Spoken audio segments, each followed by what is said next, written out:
Yo, yo, yo, yo, once again. I'm back, been gone a little while.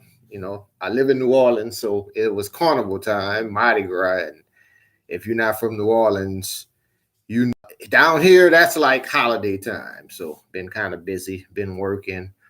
And I've been watching the Game of Thrones. I got all the DVDs, season 1 through 7, because kept hearing people talking about it and I want to check it out. I want to try something new. I'm really not into that genre of fantasy and all that. I'm more into history and current events.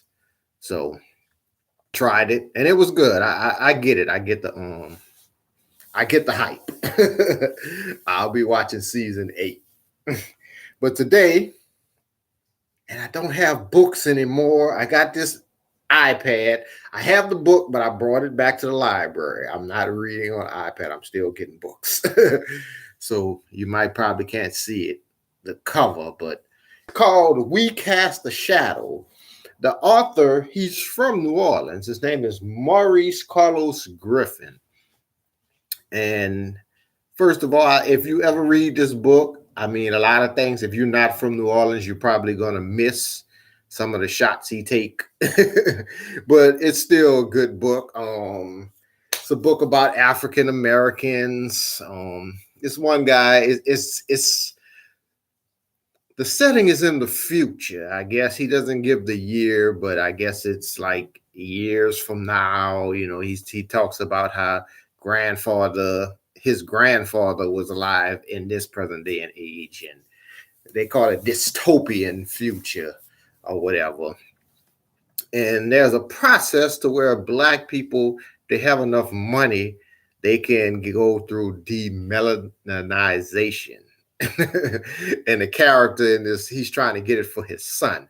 He's married to a white lady, and but the son has a birthmark or whatever, so he doesn't want the son to go through the systematic racism that he went through or whatever, the slights of being a black man. So he wants his son to be white or whatever, and like I said, I get it. I get what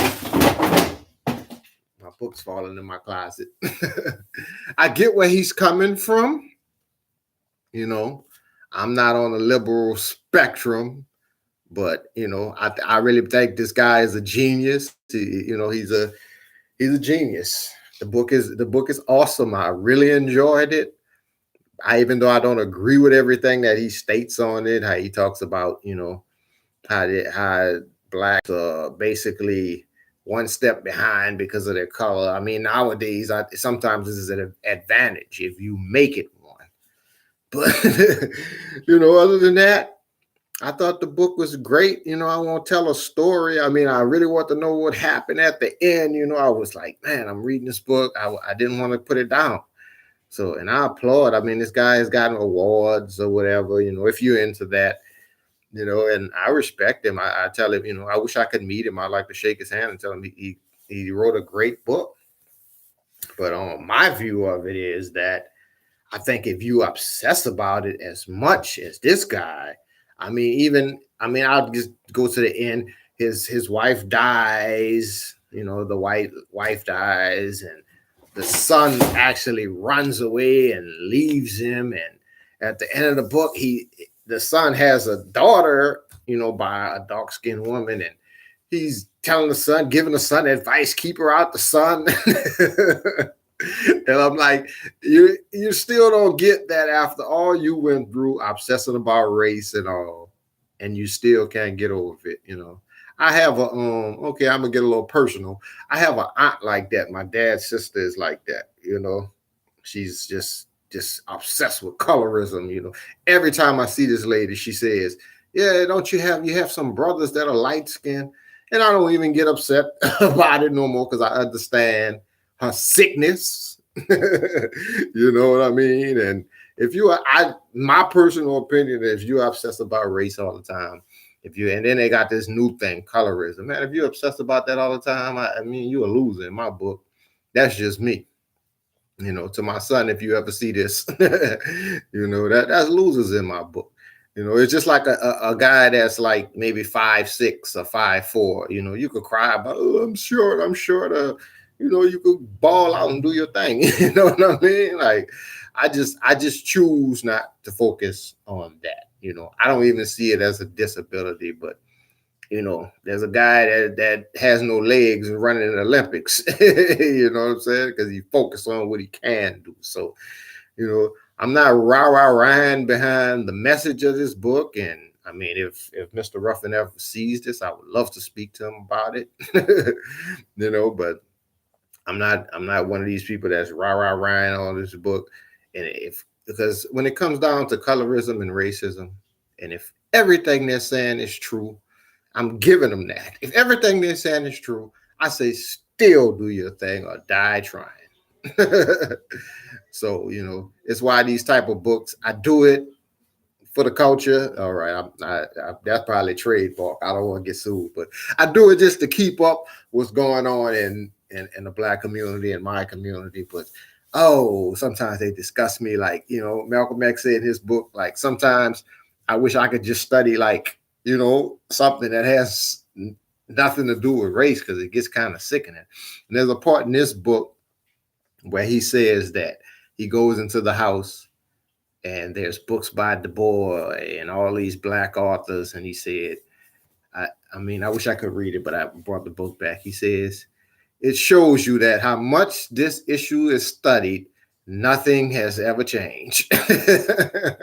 You know, I mean, you can study it and study it. It's just like it never changed, you know, kind of like these people that's like in the relationships, and they always talk about relationships and, you know, oh, you got to find the right man. And they would just, it's like a horse with a carrot. They'll just lead you and lead you. End of the day, you'll die and you'll be by yourself. So, you know, I would suggest it for anybody, especially any African American or white person or whatever. But, you know, I just don't want people outside of the community, even in the community, to think that this is the voice. This is what we're projecting. You know, it's a one man's opinion. He has a right for it. I die for his right to speak for it. But, you know, I just disagree. And people gonna start calling me a coon because I'm always on here and I'm always like disagreeing with the liberals and the black folks or whatever. But hey, man, put it out there. Put it out there. Awesome book. I respect anybody's opinion. They can put it out there. So that's all I have to say about that book. I got another book that I want to also review in a little while since I'm off today. And I'll show you some other books I'm checking out probably for the month. Try to start doing this more often because I got people subscribing to me. I don't understand why. Because I've never encouraged anybody to subscribe or watch. You know, this is for my son. This is for me so I can come back. You know, maybe if YouTube is still here 20 years from now, 30 years from now, he'll have something, you know, because I'm doing my genealogy and it's like, man, I wish I could have heard these people speak or had a picture of them or something. I just, because I have like, you know, my great aunt and my great grandfather, and they were alive during like the 60s. I wish I knew their opinions on what was going on during that time if they had one. So I'm not in here looking for followers. So I'm not going to be doing videos every day and all that. And I did buy this iPad, so I might start streaming from it. And I might start doing a little editing or whatever, but there won't be no openings. And, you know, I'm not trying to get YouTube famous. And, you know, BookTube, I heard they, you know, interviewed Michelle Obama. So it probably was a butt kissing session, but I didn't see it, but I'm just assuming. So, all right, next book. I'll check y'all in a little while.